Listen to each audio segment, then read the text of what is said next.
It is a well-known fact that maintaining a household costs money, more money today than ever before. And this is a topic that needs to be discussed before you get married.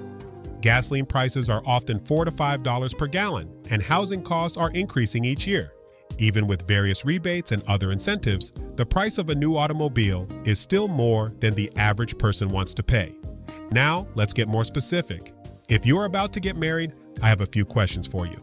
Have you and your future spouse discussed a spending plan or budget to help you control spending so you can stay on track financially? If you plan to have children, do both of you plan to continue working outside the home, or will one of you quit working and stay home with the children? What about your bills? Do you have any debts? Does the person you plan to marry have any debts? If so, do you plan to pay them off before the wedding?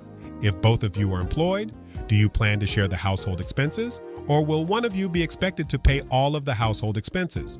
Who will pay the home mortgage or apartment rent? And lastly, how do you feel about a woman earning more money than her husband? If you were in that situation, would the earning disparity adversely impact your marriage?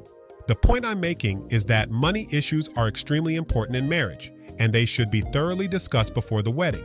By the way, I believe housing arrangements should be finalized before the wedding, or at least have the funds needed to secure housing set aside before the wedding.